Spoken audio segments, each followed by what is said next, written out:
네, 안녕하십니까. 유영수 목사입니다. 오늘부터는 이제 데살로니가 전서부터 요한계시록까지 신약 성경을 순서대로 아침마다 여러분과 함께 묵상을 해보도록 하겠습니다. 오늘은 데살로니가 전서의 첫 번째 시간이 되겠습니다. 데살로니가 전서는 말 그대로 사도 바울이 데살로니가에 있는 교회에게 보낸 편지의 내용을 소개하고 있습니다. 자, 데살로니가 교회가 어디에 위치하고 있는 교회인지부터 다시 한번 확인해 보죠. 지도를 보시면 사도 바울이 2차 선교 여행을 떠나게 될 때에 실라와 함께 안디옥 교회에서 출발을 해서 더베와 루스드라와 이고니온을 거쳐서 비시디아 안디옥을 거쳐서 드로아까지 이르러서 그곳에서 이제 환상을 보고 바울이 이것은 하나님의 뜻으로 여기고 바다를 건너서 유럽 땅으로 전혀 뜻하지 않았던, 계획하지 않았던 곳으로 가게 되는 것이죠.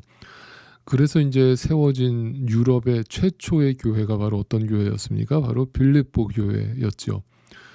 그 빌립보 교회를 세우고 나서 이제 바로 그 밑에 있는 데살로니가라고 하는 도시에 도착하게 되면서 유럽 땅의 두 번째로 세워진 교회가 되는 것입니다. 자, 이것에 대한 간단한 기록을 살펴보고 넘어간다면 사도행전 17장으로 한번 가보겠습니다. 4절 말씀입니다. 그들 가운데 몇몇 사람이 승복하여 바울과 실라를 따르고 또 많은 경건한 그리스 사람들과 적지 않은 귀부인들이 그렇게 하였다. 자, 사도 바울은 데살로니가에 들어가자마자 늘 어느 도시에 가든지 행했던 것처럼 유대인 회당을 먼저 찾아서 그곳에 들어가 하나님 말씀을 강론했습니다. 근데 그곳에는 유대인들만 모여 있었던 것이 아니었고 경건한 이제 헬라인, 그리스 사람들과 또 그 중에는 적지 않은 귀부인들이 바울이 전하는 말씀을 듣고 있었다라고 사도행전이 소개를 합니다. 그리고 심지어 그들은 그냥 듣고 끝나는 정도가 아니라 사도 바울의 말씀을 듣고 그 바울을 따르는 제자가 되었다라고 말하고 있어요. 그러니까 그들이 모두 바울이 전하는 복음을 듣고 예수 그리스도를 믿게 되었다는 말이죠. 먼저 이 귀부인들이 어떤 사람들인가를 간단하게 생각을 해보면 그 배경이 이렇거든요. 당시 이 데살로니가라고 하는 도시는요, 로마 제국의 속주였던 마케도니아의 행정 수도였어요. 그러니까 행정 수도였다라고 하는 말은 그곳에 당시 시대의 엘리트 계층들이 그 도시에 상주하고 있었다는 말이 되는 겁니다. 그렇다면 그 도시는 자연스럽게 많은 상업인들이 몰려드는 부촌이 형성될 수밖에 없었던 거예요. 말 그대로 그곳은 부자들이 득실거리는 말 그대로 부요함의 상징과 같은 도시였음을 우리가 충분히 짐작할 수가 있는 겁니다. 자, 그런 도시에서 지금 사도 바울과 실라가 복음을 전하고 있는 가운데 그곳에서 이제 심한 갈등이 일어나게 됩니다. 자, 그 갈등의 원인은 이번에도 역시 유대교인들 때문이었어요. 계속 지금 사도 바울이 선교 여행을 하는 동안에 계속 바울을 쫓아다니면서 그 군중들을 선동해서 사도 바울을 공격하게 하고 또 체포하고 이런 일들을 벌리는 사람들인데 그 유대교인들이 이번에도 또 사도 바울을 잡기 위해 혈안이 되어 있었습니다. 그 이유는 이제 사도 바울이 전한 복음 때문에 많은 사람들이 유대교로 가는 것이 아니라 새로운 기독교 신자가 되는 것을 보고 이제 질투가 났던 것이죠. 자, 5절을 보세요. 그러나 유대 사람들은 시기하여 이제 자신들의 종교가 아니라 기독교인이 되는 모습을 보면서 시기하였어요. 그래서 어떤 행동을 하냐면 거리에 불량배들을 끌어모아다가, 자, 여러분, 이제 당시 종교 유대교가 얼마나 타락했는가를 보여주는 장면이죠. 종교인들이 동네 깡패들을 돈으로 매수해가지고 이런 불법적인 체포 행위를 하는 모습을 고스란히 성경이 지금 담아내고 있는 것이죠. 당시 유대교가 얼마나 타락했었는가를, 또 종교가 타락하면 얼마나 이렇게 비참해지는가를 보여주는 장면이라고 할 수 있어요. 자, 어쨌든 이제 그들은 바울 일행을 체포하기 위해서 깡패들을 동원해서 바울 체포 작전을 펼친 겁니다. 그것 때문에 바울은 이제 데살로니가에 더 이상 머물지 못하게 되었고, 그곳에 이제 디모데를 남겨두고는 실라와 함께 이제 바로 그 옆에 있었던 도시였던 베레아로 도망을 치게 됩니다. 자, 이렇게 해서 이제 약 3주 정도 데살로니가에 바울이 머물면서 복음을 전하게 됐는데요. 이제 그곳에 있던 많은 엘리트 집단의 사람들이 사도 바울이 전한 복음을 듣고 예수를 믿게 되는 놀라운 역사가 일어나게 됩니다. 그들은 그래서 그들이 모여서 이제 교회 공동체를 이제 설립하게 되고, 그곳에서 이제 함께 신실하게 신앙생활을 이어가게 되는 것입니다. 그런데 이제 문제는 뭐죠? 그 유대교인들의 핍박이 만만치가 않았던 거예요. 그래서 끊임없이 교회에는 핍박을 당하는 상황이 벌어졌고, 그로 인해서 또 한 가지 문제가 생겨났는데, 자, 이제 그 당시 시대 상황을 좀 생각을 해보면, 교회적으로는 이제 계속 공격을 당하고 핍박을 당하고 환란을 당하는 상황이 벌어집니다.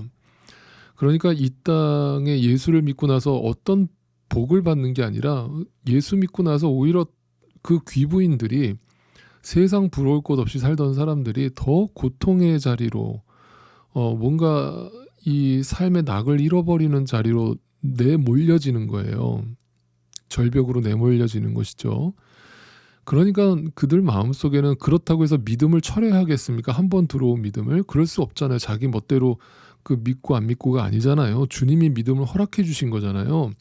그러니까 그 안에 그 핍박을 받으면서 어떤 소망이 피어났겠어요. 네, 바로 더 이상 이 세상에는 소망이 없어지겠죠. 그죠? 계속 핍박을 당하고 고난을 당하니까. 그런데 예수는 믿었기 때문에 마음속에 그 뜨거움은 있단 말이에요. 그러니까 어떤 행동이 나오겠어요? 네, 그 천국을 간절히 소망하는, 또 주님 다시 오시는 재림의 날을 간절히 소망하는 마음이 자연스럽게 일어났겠죠. 자, 그런 틈을 틈타서 데살로니가 교회에 어떤 무리들이 들어와서 그런 혼란 속에 있는 데살로니가 교인들에게 그런 재림과 종말에 대한 잘못된 말씀을 가르치는 자들이 있었던 거예요. 그로 인해서 이제 이 재림과 종말에 대한 혼돈이 일어났던 것입니다. 자, 그런 상황에서 사도 바울이 그 소식을 듣게 되는 거죠. 듣고 나서는 이제 이 데살로니가 교인들에게 그 재림과 종말에 대한 바른 생각을 갖게 하기 위해서 이 서신을 쓰기로 작정한 것입니다. 자, 그런 의미에서 이제 1절이 이렇게 시작되는 거예요. 바울과 실라노와 디모데가 하나님 아버지와 주 예수 그리스도 안에 있는 데살로니가 사람의 교회에 이 편지를 씁니다. 은혜와 평화가 여러분에게 있기를 빕니다. 자, 제가 여러 번 설교 시간에 말씀드린 것처럼 사도 바울은 모든 자신의 서신에서 거의 동일한 인사를 하면서 편지를 시작하는 것을 보게 됩니다. 그것은 다름 아닌 은혜와 평화가 있기를 바랍니다. Grace and peace to you라고 인사를 하는 거예요. 이것은 단순한 인사말로 들리지만 아주 중요한 신앙의 핵심이 담겨 있는 말이에요. 자, 여러분, 우리 신자에게 있어서 은혜라는 단어는 어떤 의미가 있죠? 은혜는 뭐가 은혜예요? 네, 말 그대로 거저 받은 것이잖아요. 그죠? 내 노력이 첨가되지 않은 것이 은혜잖아요. 그런데 우리가 신앙생활하는 가운데 그 은혜를 체험한다, 은혜를 날마다 누린다라고 표현하는 것은 어떤 의미가 있어요? 그 은혜를 경험하면 여러분의 삶이 무슨 변화가 일어납니까? 그 은혜가 내게 임하면요, 그 상황을 초월해요. 그 상황에 끌려다녀요. 네, 그 상황을 초월하는 힘이 그 은혜로부터 나오는 거잖아요. 그 은혜를 받는 신자는 하나님께서 그 은혜로 나를 채워주시고 나와 함께하고 계심을 믿음의 눈으로 바라보면서 그 어떤 상황과 고난과 환난도 이겨낼 수 있는 믿음이 그 안에서 나오는 것이죠. 다시 말하면요, 은혜를 받는다는 것은 내가 어떤 상황 속에서도 그 상황 속에서 내 뜻을 드러내지 않고 나를 죽인다는 것을 뜻해요. 그러니까 은혜를 받는 것은 곧 내가 죽는 거예요. 자, 그러면 여러분이, 제가 늘 또 말씀드리잖아요. 교회 와서 여러분이 주일날 예배 드리시고도 예배가 끝나고 이렇게 여러분이 나가실 때 목사님 은혜 받았습니다라고 그냥 인사말로 하는 그런 인사말이 아니라 은혜를 받았다는 게 무슨 뜻이에요? 여러분이 은혜를 받았다는 건 그 예배 가운데 나에게 말씀하시는 그 주님을 온전히 받아냈다라는 뜻이고 그분이 내 안에 담겼다는 뜻인데 그로 인해서 내가 죽는 경험을 했다는 고백이에요. 그러면 어떤 변화가 일어날까요? 여전히 내가 이 땅의 삶의 환경에 붙들려서 살아갈까요? 그렇지 않겠죠. 네, 은혜를 받는 신자는 어떤 상황 속에서도 지금도 나와 함께 하시는 그리고 이미 나에게 허락하신 그 은혜가 내게 족한 줄로 알고 뭘 누리겠어요? 마음속에서 평강을 누리겠죠. 그 평강은 이 세상의 평강이 아니죠. 이 세상의 평강은 환경의 조건에 맞춰진 평강이죠. 싸울 일이 없을 때는 평화지만 싸울 때는 평화가 깨지는 거예요. 그런데 예수 그리스도로 말미암아 허락된 우리 안의 평강은 그런 환경을 초월하는 거예요. 그죠? 더 이상 이 환경에 붙들리거나 끌려다니는 것이 아닌 것이죠. 그렇다면 바울이 왜 이렇게 항상 서신을 시작하는지 그 의미를 깊이 생각해 보세요. 사랑하는 성도 여러분, 여러분들은 결코 여러분의 노력으로 이 자리에 있는 것이 아닙니다. 여러분이 교회가 된 것은 하나님께서 은혜로 여러분을 선택하시고 부르신 결과일 뿐입니다. 믿음을 허락하셨기 때문입니다. 그리고 그 은혜는 과거형으로 끝나는 것이 아니라 현재 진행형입니다. 지금도 하나님께서는 은혜로 여러분을 충분하게 붙들어주고 계십니다. 이것을 고백하는 신자라면 그 마음속에 어떤 환난과 핍박 속에서도 평강을 누릴 수 있을 것입니다. 라는 의미에서 이 고백을 하고 있는 것입니다. 여러분, 우리는 이 데살로니가 교회처럼 신앙생활을 이어가는 동안에 결코 이 길이 쉽지 않다는 것을 날마다 깨달아 갑니다. 좁은 길을 걷는다는 거 정말 쉽지 않습니다.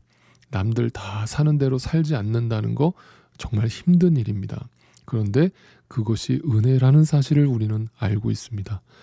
그래서 저는 여러분이 아무리 이 땅에서 고난을 당하신다고 해도 여러분을 불쌍하게 생각하지는 않습니다. 너무 차갑게 들리실지 모르겠지만 결코 저는 여러분이 불쌍하다고 한 적이 단 한 번도 없어요.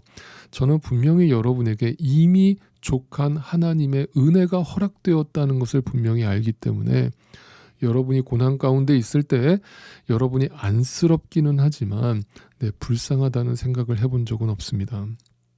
왜냐하면 여러분은 지금도 그 하나님의 손에 붙들려 있는 그리고 하나님의 작품으로 빚어가고 있는 중이기 때문이에요.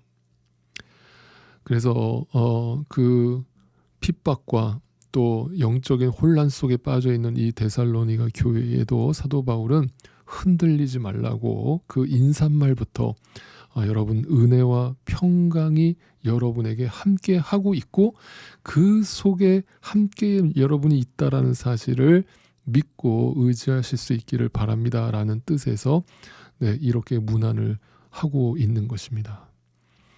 그리스도의 은혜와 평강이 늘 우리의 삶 속에도 깃들기를 간절히 소망합니다.